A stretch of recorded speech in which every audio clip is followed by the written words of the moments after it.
जय श्री कृष्णा दोस्तों, राधे राधे।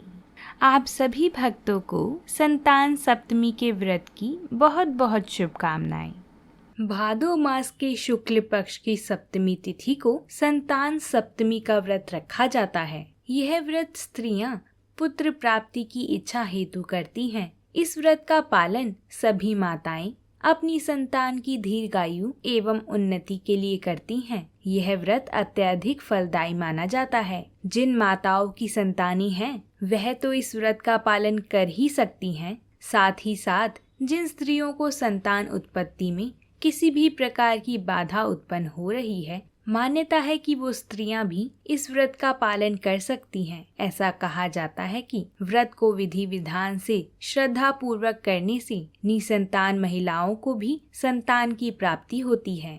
आज हम इस वीडियो में संतान सप्तमी की व्रत कथा को सुनेंगे।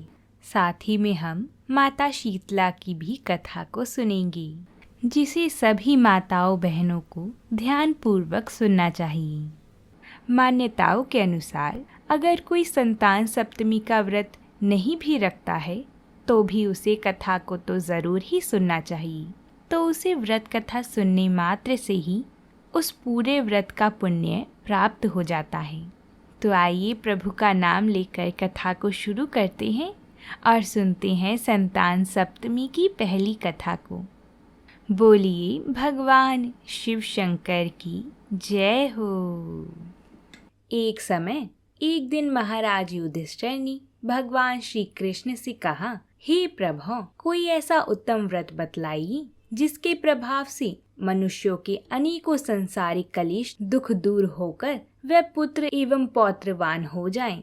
यह सुनकर भगवान बोले, हे राजन, तुमने बड़ा ही उत्तम प्रश्न किया है। मैं तुमको एक पौराणिक इतिहास सुनाता हूँ, तुम ध्यान पूर्वक सुनो। एक समय की बात है, लोमश ऋषि ब्रजराज की मथुरापुरी में वासुदेव और देवकी के घर गए।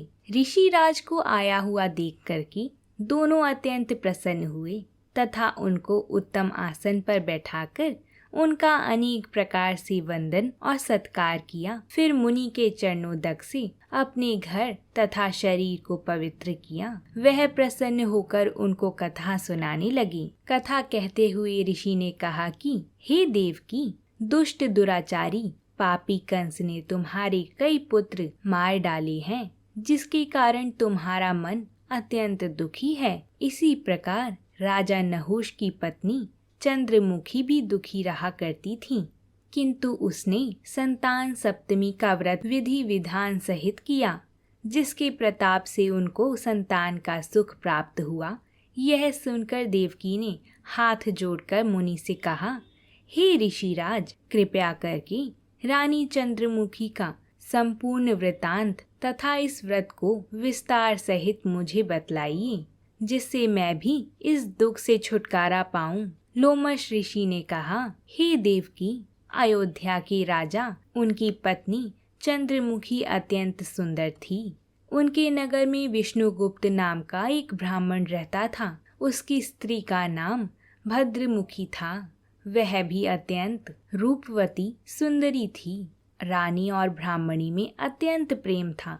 एक दिन वह दोनों सरयू नदी में स्नान करने के लिए गए। वहां उन्होंने देखा अन्य बहुत सी स्त्रियां सरयू नदी में स्नान करके निर्मल वस्त्र पहनकर एक मंडप में शंकर और माता पार्वती की मूर्ति स्थापित करके पूजा कर रही थी। रानी और ब्राह्मणी ने यह देखकर उन स्त्रियों से पूछा कि तुम यह किस देवता का और किस कारण से पूजन व्रत आदि कर रही हो। यह सुनकर स्त्रियों ने कहा कि हम संतान सप्तमी का व्रत कर रही हैं और हमने शिवजी और माता पार्वती का पूजन चंदन अक्षत पूरी विधि विधान से किया है। यह सब इसी पुनीत व्रत का विधान है। यह सुनकर रानी और ब्राह्मणी ने भी इस व्रत के करने का मन ही मन में संकल्प किया और घर वापस लौट आई। ब्राह्मणी भद्र तो इस व्रत को नियम पूर्वक करती रही, किंतु रानी चंद्रमुखी ने राजमन के कारण कभी इस व्रत को करती तो कभी नहीं करती, कभी भूल जाती। कुछ समय बाद दोनों मर गईं। दूसरे जन्म में रानी बंदरिया और ब्राह्मणी मुर्गी की योनि में पाईं, परंतु ब्राह्मणी मुर्गी की योनि में भी कुछ नहीं भूली और भगवान शंकर तथा माता पार्वती जी का ध्यान करती रही। उधर रानी बंदरिया की योनि में भी सब कुछ भूल गई। थोड़े समय के बाद दोनों ने यह देह भी त्याग दिया। अब इनका तीसरा जन्म मनुष्य योनि में हुआ। उस ब्राह्मणी ने एक ब्राह्मणी के यहाँ कन्या के रूप में जन्म लिया। उस ब्राह्मण कन्या का नाम भूषण देवी रखा गया तथा विवाह गोकुल निवासी अग्निशील ब्राह्मण से करा दिया गया। भूषण देवी इतनी सुंदर थी कि वह आभूषण रहित होते हुए भी अत्यंत सुंदर लगती थी। कामदेव की पत्नी रति भी उसके सम्मुख लजाती थी। भूषण देवी के अत्यंत सुंदर और सर्वगुण संपन्न चंद्रमा के समान धर्मवीर, कर्मनिष्ठ, सुशील स्वभाव वाले 8 पुत्र उत्पन्न हुए। यह सब शिवजी के व्रत का पुनीत फल था। दूसरी ओर शिव विमुख रानी के गर्भ से कोई भी पुत्र नहीं हुआ। वह निसंतान दुखी रहने लगी। रानी और ब्राह्मणी में जो प्रीति पहले जन्म में थी वह अब भी बनी रही। अगर आपने यहाँ तक कथा को सुन लिया है तो वीडियो को एक लाइक ज़रूर कर दें। आपके एक लाइक से हमें और कथाएं लाने का प्रोत्साहन मिलता है। और अगर आप हमारे चैनल पर नए आए हैं तो चैनल को सब्सक्राइब करके हमें सहयोग करें। हम आप सभी के लिए ऐसी ही व्रतों से जुड़ी कथाएं लाते रहते हैं। रानी जब वृद्धावस्था को प्राप्त होने लगी तब उसके गूंगा बहरा तथा बुद्धिहीन अल्प आयु वाला पुत्र हुआ। वह 9 वर्ष की आयु में इस संसार को छोड़कर चला गया। अब तो रानी पुत्र शोक को अत्यंत दुखी हो व्याकुल रहने लगी। देव योग से भूषण देवी ब्राह्मणी रानी के यहाँ अपने पुत्र को लेकर पहुंची। रानी का हाल सुनकर उसे भी बहुत दुख हुआ, किंतु इसमें किसी का क्या वश है। कर्म और प्रारब्ध के लिखे को स्वयं ब्रह्मा भी मिटा नहीं सकते। रानी कर्मच्युत भी थी, उसे दुख भोगना पड़ा। इधर रानी पंडिताइन की इस वैभव और 8 पुत्र को देखकर उससे मन ही मन में ईर्ष्या करने लगी तथा उसके मन में पाप उत्पन्न हुआ। उस ब्राह्मणी ने रानी का संताप दूर करके निमित्त अपने 8 पुत्र रानी के पास छोड़ दिए। रानी ने पाप के वशीभूत होकर उन ब्राह्मणी पुत्रों की हत्या करने के विचार से लड्डू में जहर मिलाकर उनको खिला दिया, परंतु भगवान शंकर की कृपा से एक भी बालक की मृत्यु नहीं हुई। यह देखकर तो रानी अत्यंत ही आश्चर्यचकित हो गई और इस रहस्य का पता लगाने की मन ही मन में ठान लिया। भगवान की पूजा से निवृत्त होकर जब भूषण देवी आई तो रानी ने उससे कहा कि मैंने तेरे पुत्र को मारने के लिए इनको जहर मिलाकर लड्डू खिला दिया, किंतु इनमें से एक भी नहीं मरा। तूने कौन सा दान और पुण्य व्रत किया है जिसके कारण तेरे यह पुत्र नहीं मरे और तू नित नए सुख भोग रही है? तेरा बड़ा सौभाग्य है। इनका भेद तू मुझे निष्कपट होकर समझा। मैं तेरी बड़ी ऋणी रहूंगी।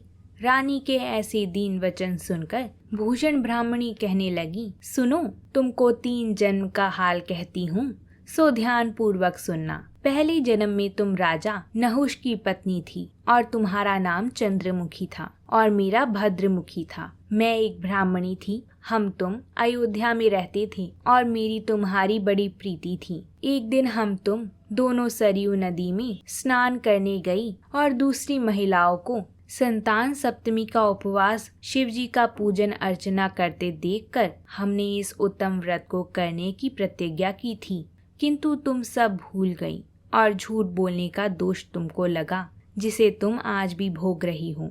मैंने इस व्रत का आचार विचार सहित सदैव किया और आज भी करती हूँ। दूसरे जन्म में तुमने बंदरिया का जन्म लिया तथा मुझे मुर्गी की योनि मिली। भगवान शंकर की कृपा से इस व्रत के प्रभाव तथा भगवान को इस जन्म में भी मैं भूली नहीं और निरंतर उस व्रत को नियम अनुसार करती रही। तुम अपने बंदरिया के जन्म में भी भूल गई। मैं तो समझती हूँ कि तुम्हारे ऊपर यह तो भारी संकट है, उसका एकमात्र यही कारण है और दूसरा इसका कोई कारण नहीं हो सकता।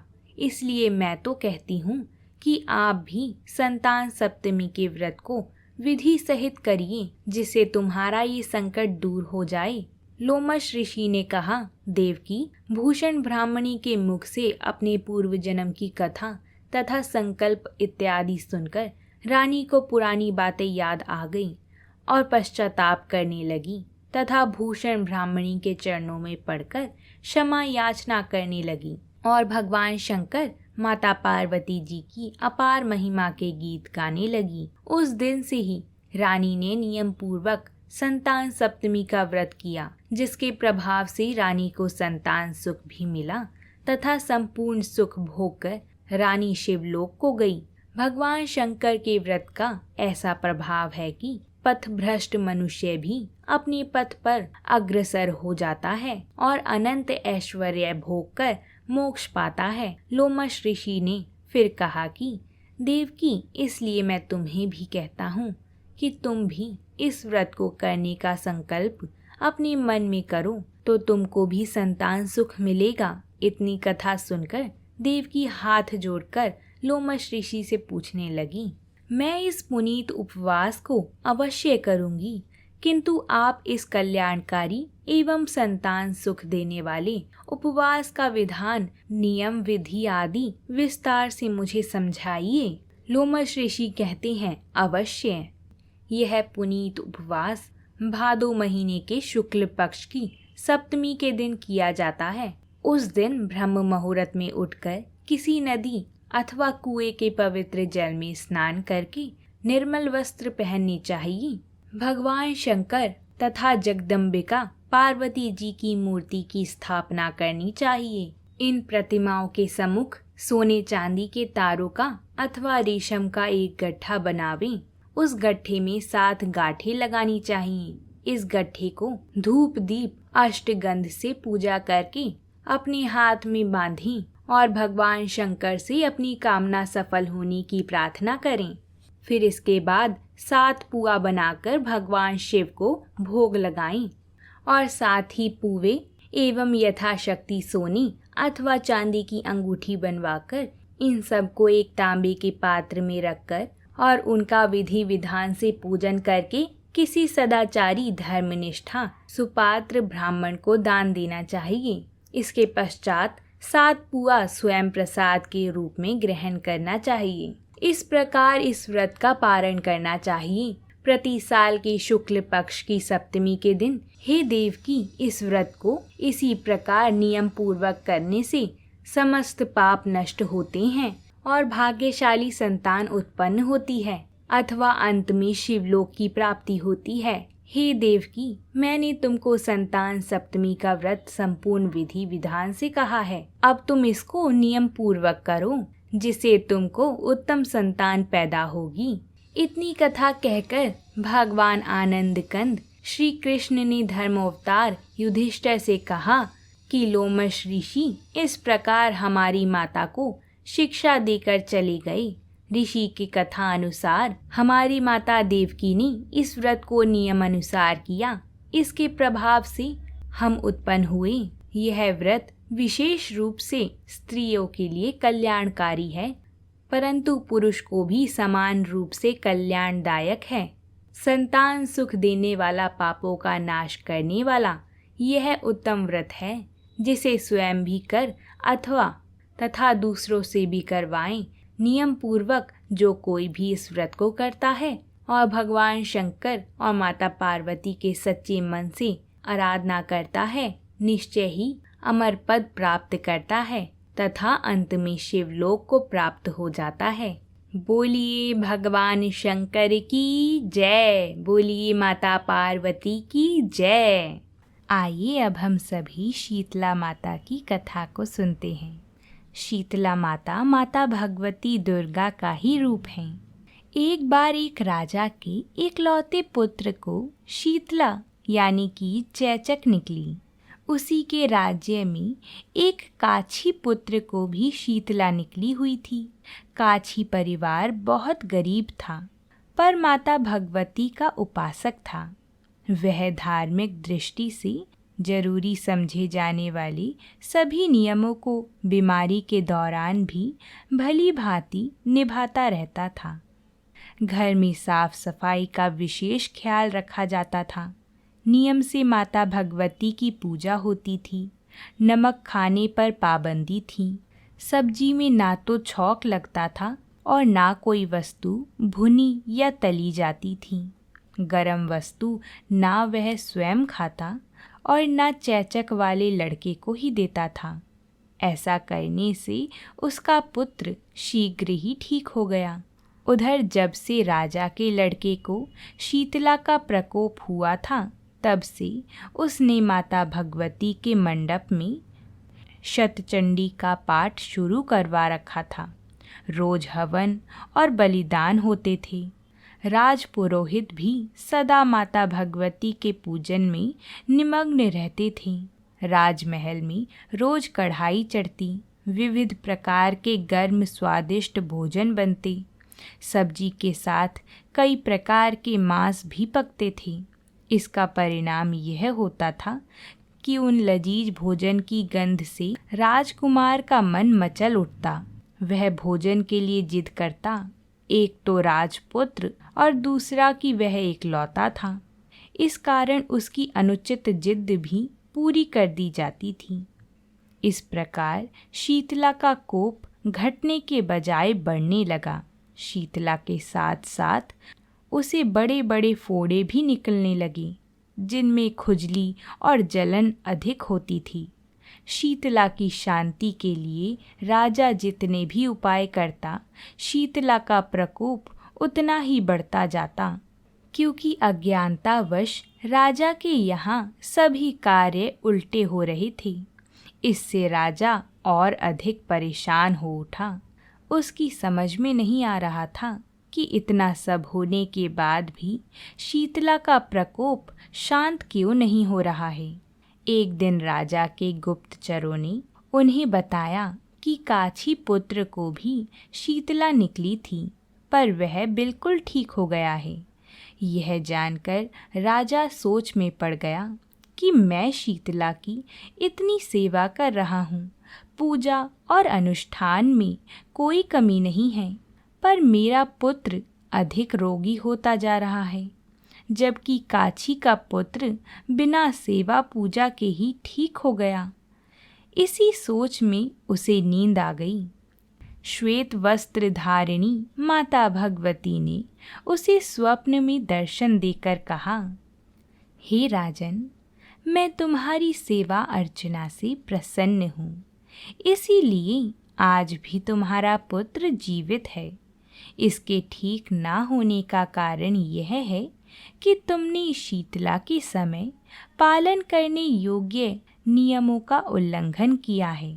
तुम्हें ऐसी हालत में नमक का प्रयोग बंद करना चाहिए। नमक से रोगी के फोड़ों में खुजली होती है। घर की सब्जियों में छौंक नहीं लगाना चाहिए, क्योंकि इसकी गंध से रोगी का मन उन वस्तुओं को खाने के लिए ललचाता है। रोगी का किसी के पास आना जाना मना है, क्योंकि यह रोग औरों को भी होने का भय रहता है। अंततः इन नियमों का पालन करके तेरा पुत्र अवश्य ही ठीक हो जाएगा। विधि समझाकर देवी माता अंतर्ध्यान हो गईं। प्रातः काल से ही राजा ने देवी माँ की आज्ञा अनुसार सभी कार्यों की व्यवस्था कर दी। इससे राजकुमार की सेहत पर अनुकूल प्रभाव पड़ा और वह शीघ्र ही ठीक हो गया। इसी दिन भगवान श्री कृष्ण और माता देवकी का विधिवत पूजन करके मध्य काल में सात्विक पदार्थों का भोग लगाना चाहिए। ऐसा करने से पुण्य ही नहीं बल्कि समस्त दुखों का भी निवारण हो जाता है। तो बोलिए माँ भगवती की जय हो। कथा के बाद मन में ध्यान करते हुए संतान सप्तमी की स्तुति जरूर करें। हे दया सागर, दया कर दास दो संतान दो। दीन बंधो, दीन इस प्रार्थना पर ध्यान दो। पुत्र बिन यह व्यर्थ जीवन भार सा लगता है हरे। दीप जन के कल्पतर प्रभु, पुत्र शिक्षा दान दो। गृहिणी घर में बिल खाती, रात दिन आत्मज बिन, गोदी इसकी जल्दी भर दो, पुत्र भिक्षा दान दो। पाप जन्म विघ्न बाधा, और सब हर लो हरे, मेरे अनेक दुष्ट कृत्यों की ओर मत कुछ ध्यान दो। है नहीं अवलंब मेरे सब कृपा तेरी बिना, रोते हुए के आंसुओं को पोंछकर संतान दो। दुख सागर में पड़ा हूँ प्रभु, अवलंबमय संतान रूपी, हे प्रभु जलदान दो। पापी ना मुझसा अन्य कोई होगा, पाप हरता तुमसा नहीं, आप अपने दास पर ही दीन बंधो ध्यान दो। मैं आपसे हाथ जोड़कर संतान भिक्षा मांगता हूँ, मुझ भिखारी को प्रभु अब पुत्र भिक्षा दान दो। बोलिए श्री शंकर भगवान की जय। अगर आपको ये वीडियो अच्छी लगी हो तो कमेंट में हर हर महादेव और माता पार्वती की जय जरूर लिखिएगा। साथ ही वीडियो को लाइक और शेयर जरूर करिएगा, ताकि आज के दिन सभी लोग संतान सप्तमी की व्रत कथा को सुन के अपनी संतान के लिए प्रार्थना कर सके। और ऐसी ही व्रत से जुड़ी कथाओं को सुनने के लिए हमारे चैनल को सब्सक्राइब जरूर करिएगा। हर हर महादेव।